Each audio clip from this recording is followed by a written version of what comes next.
Και φυσικά έχουμε τη χαρά και την τιμή να έχουμε μαζί μας τον Πρωθυπουργό της Ελλάδας, κύριο Κυριάκο Μητσοτάκη, τον οποίο και ευχαριστώ και προσωπικά για τον χρόνο που διέθεσε να είναι μαζί μας σήμερα.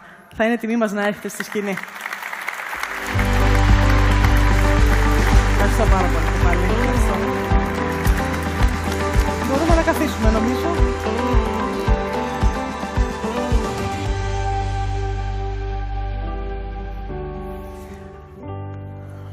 So now please allow me to switch to English, so this can be a more smooth and more engaging discussion. And let me first thank you both for accepting our invitation to be here with as much enthusiasm as we had when we conceived the idea.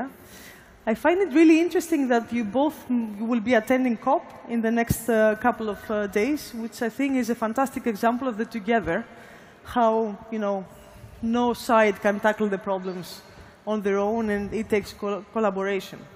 So I will start with you, Mr. Prime Minister, if that's okay, Yossi. AI has really taken off. It's capturing everyone's imagination and thoughts.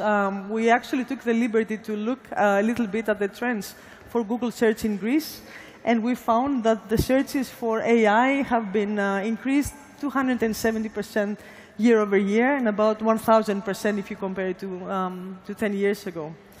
Yourself personally, but also your government, have taken steps, bold steps, to become an AI-first country. Can you tell us a bit more about your vision and the steps you have undertaken on this bold task? Well, first of all, congratulations on your first 15 years, which certainly have been very successful and very impactful. And thank you for the opportunity to collaborate on various areas, important ones, such as the digital skills initiatives. And I'm sure there will be much more to come. I mean, I'm fascinated by AI, as any policymaker should, both because of the tremendous opportunities, but also because of the responsibility that we have to make sure that we manage the risks associated with this transformational new technology. But let me just quickly talk about the opportunities from the perspective of a politician. We have set up a high-level advisory group to the Prime Minister, which includes some of our best AI scientists. Greece is actually overrepresented in the AI scientific community, and we feel that this is a knowledge that we need to leverage. And the purpose of this group is basically to do three things. The first is to make sure that it helps us be more effective in terms of our public policy in various public policy areas. We may talk a little bit later about AI and climate, and how we can use AI technologies to better predict natural disasters. But this is not just about climate. This is about health. This is about using big data for tax evasion. This is about even mundane topics, but extremely important, such as traffic management and how you regulate the stoplights in a big city. So I fundamentally believe that there is no area of policy that will not be impacted by AI.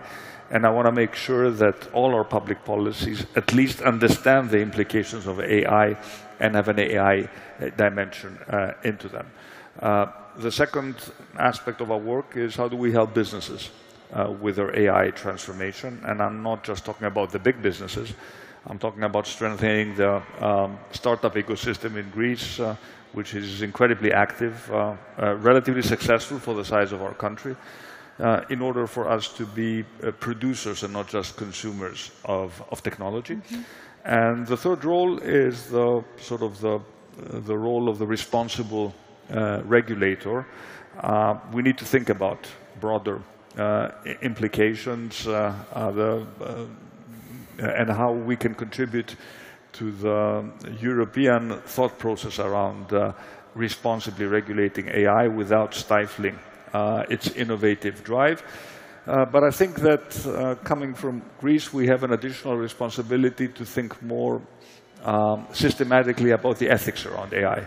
If we don't do it in Greece with all the philosophical background of classical Greece, who will do it? So my vision would be to ensure that Greece is becoming a global thought center when it comes to the ethics of AI.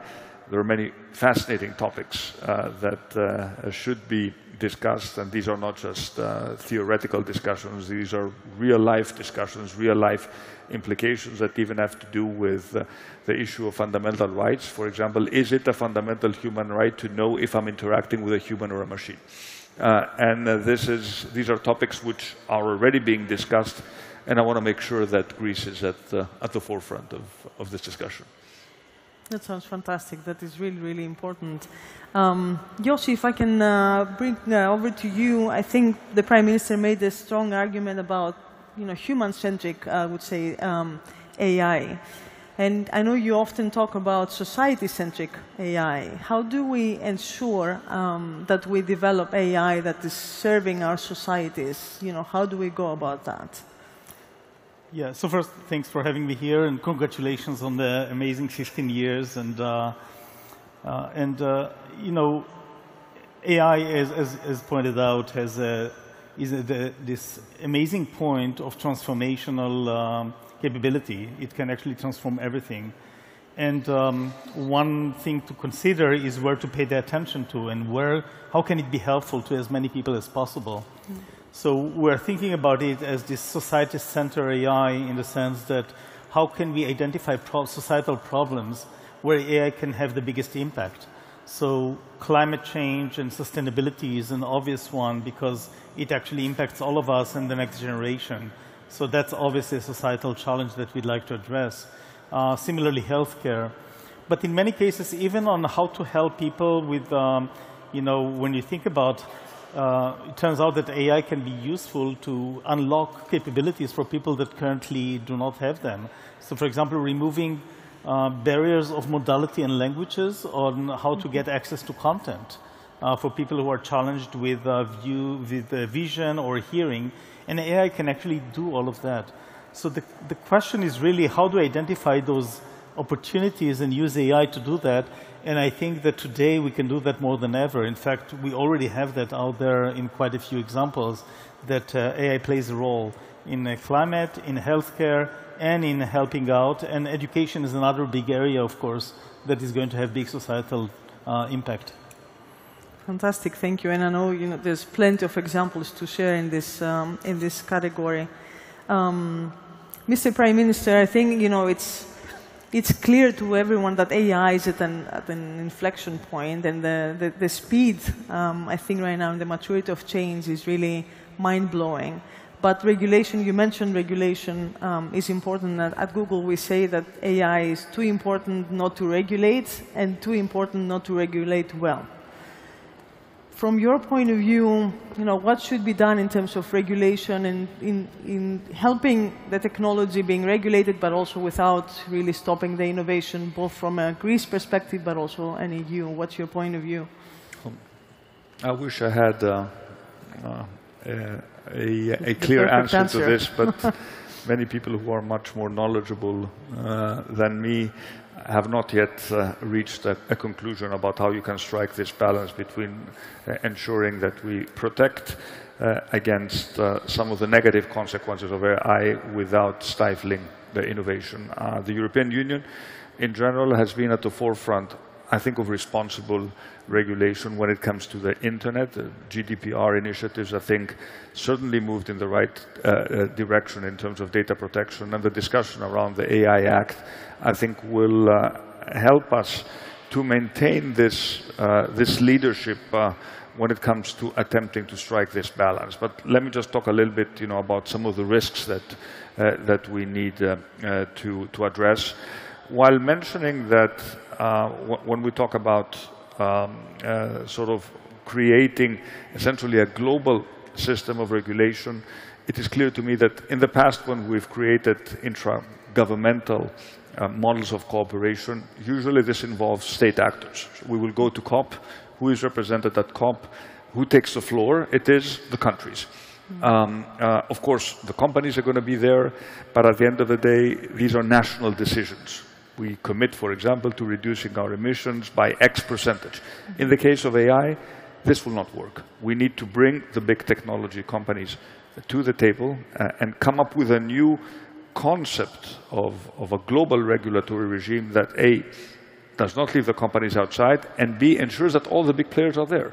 Because the biggest danger, especially when it comes to regimes that don't necessarily share our democratic values, is that we agree to rules that restrict the development of AI ourselves, and then there are other countries which go completely off and use AI as a geopolitical tool.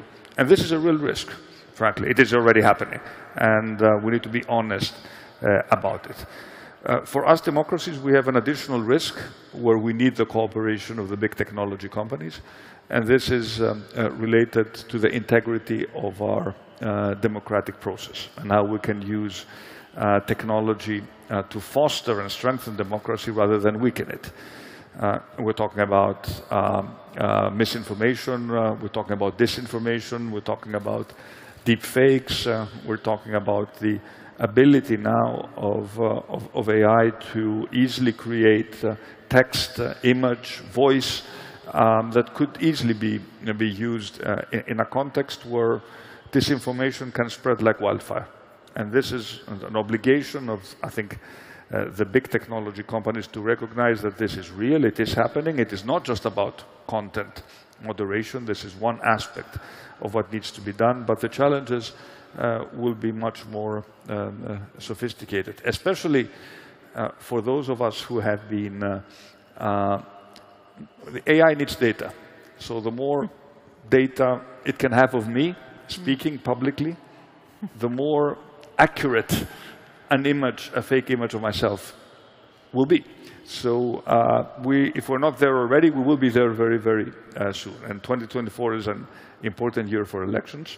And I'd be very interested to also hear your thoughts on how the big technology companies can help protect the democratic process against those who seek to undermine it. Yeah, perhaps I can add a few comments.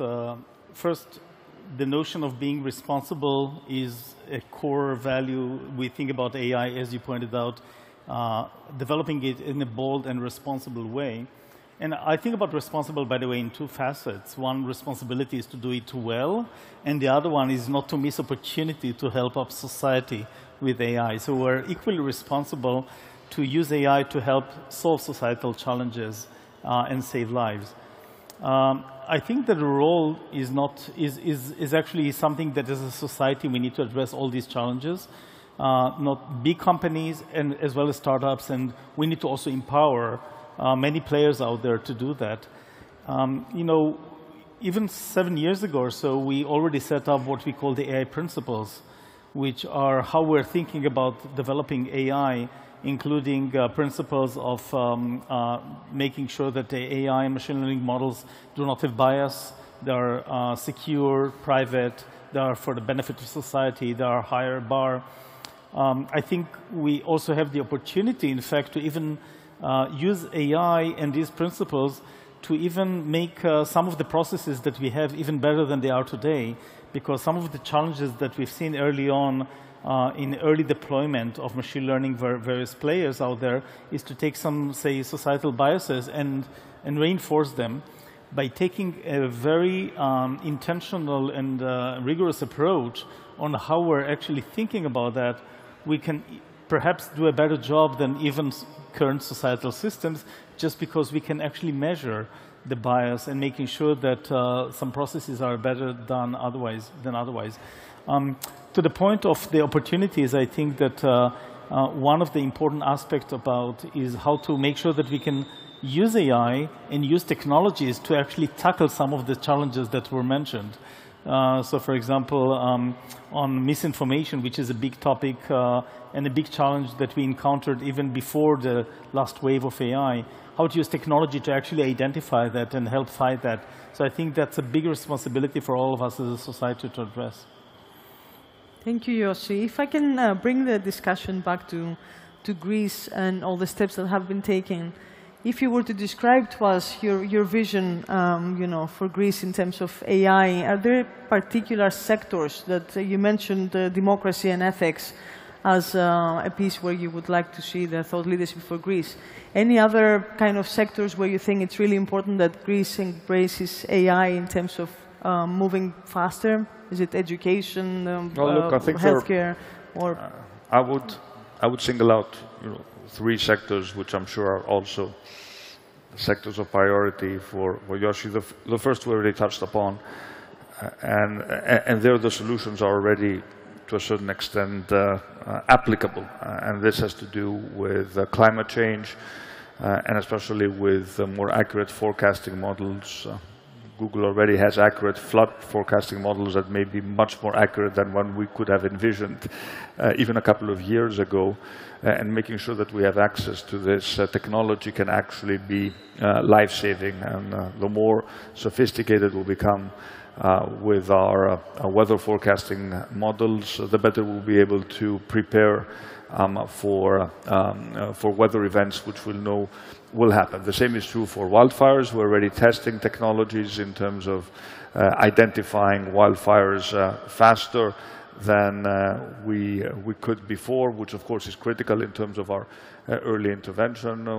You know, how a wildfire actually spreads is frighteningly complex, but there is no problem complex enough not to be addressed by you know, detailed AI analytics. So all these are real issues where we could actually play a leadership role.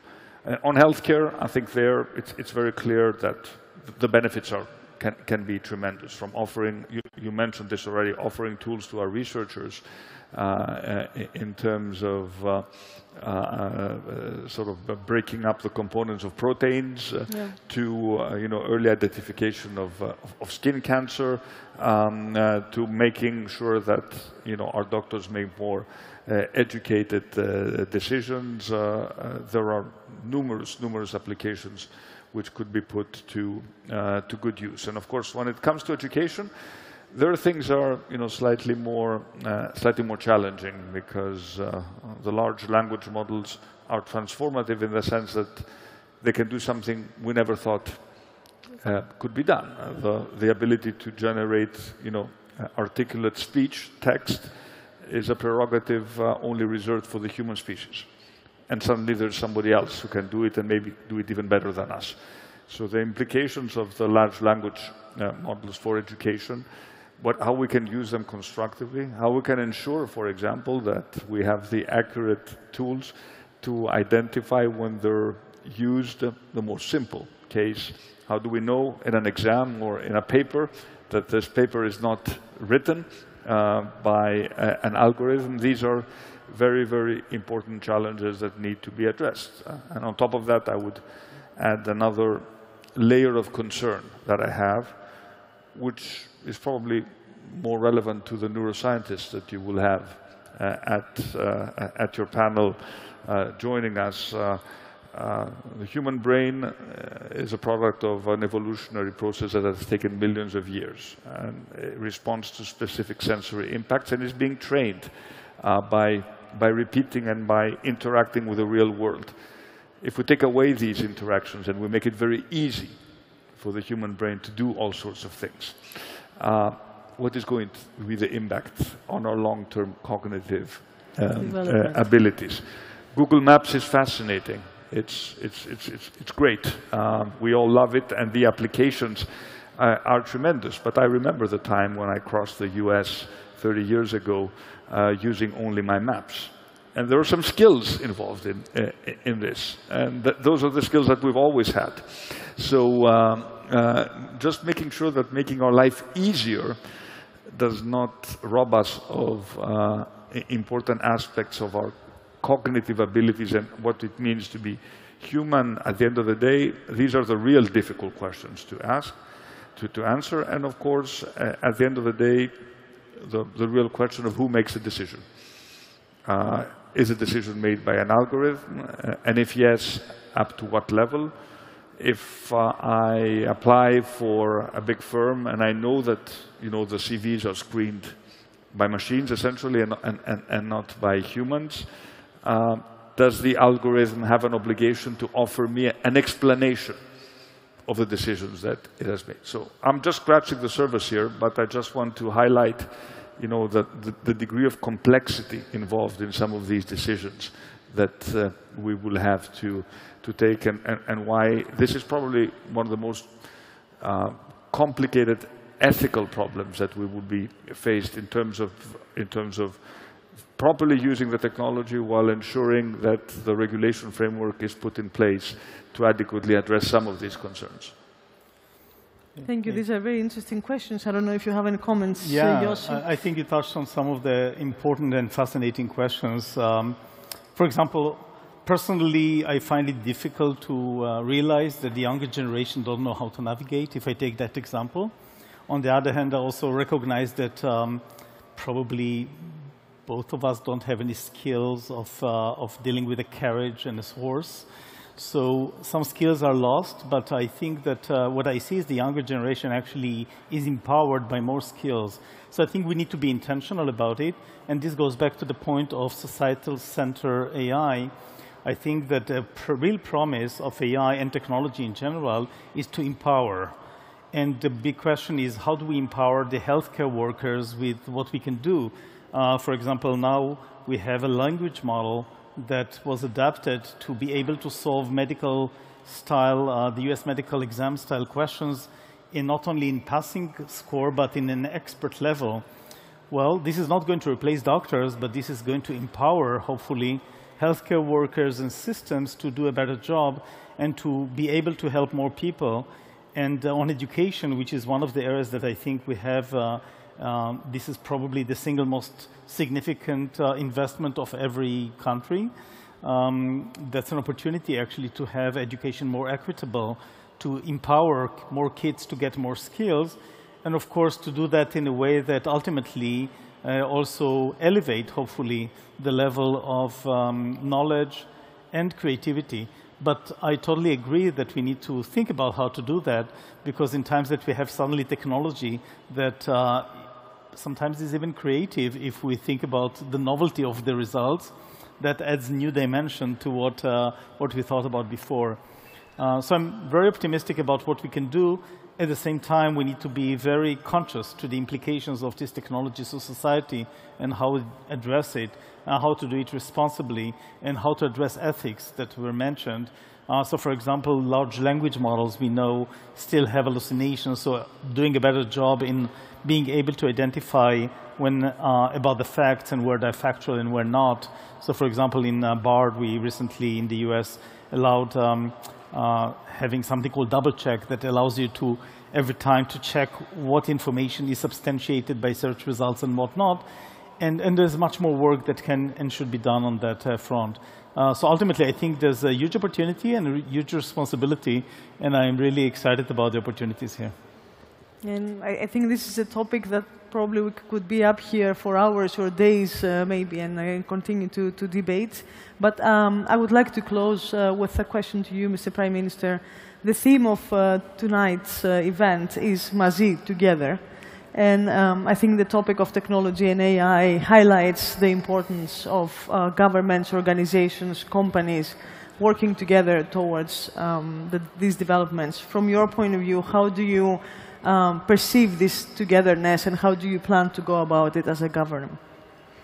Well, first of all, we've never shied away from working, with the big technology companies to solve problems of common interest, and I think there is a logic in why we would continue to do so, because at the end of the day, we need each other, and this is not just a question of operating on two different playing fields where we simply, regulate and tax, and you do your own thing, trying to avoid regulation and occasionally trying to avoid taxation. But that's a different question. We need to work together, and we need to understand where we come from, and there is going to be an issue here, and that has to do with the fact that these concepts are incredibly complex.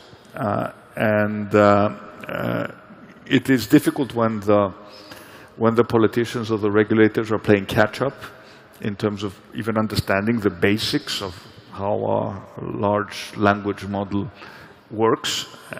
We need to acquire that basic level of knowledge. Otherwise, there's a risk that because we don't understand anything, we will over-regulate, simply because we want to be defensive. This is strange, we don't understand it, let's stop it. because we don't know what's going to happen. So we also have an obligation to educate ourselves to the point where we can have an educated discussion with the technology companies, because at the end of the day, we need to find some common ground. And certainly when it comes to Google in Greece, we're very much looking forward to working on, as we're doing on numerous projects which will be useful and make a real impact on people's lives, because we should not forget that there are simple things that we can do, as we have done, offer simple digital skills, or looking at how we use technology to promote our cultural heritage. We can actually make a big difference. And these are simple problems. We don't have to think about all the ethical complexities that arise when we tackle more complicated issues. Absolutely, and there's a whole ecosystem also of startups and innovation and NGOs and all sorts of universities, academia obviously, and all sorts of organizations that I think are critical parts of this discussion. I will close on this note of collaboration in the future between Google and Greece. I want to really, from my heart, thank both of you on the commitment to be here and have this discussion. I think that is a privilege. On your commitment, Mr. Prime Minister, to continue in promoting innovation for our country, and let's all hope we can build a better future for everyone. Thank you so much. Thank you.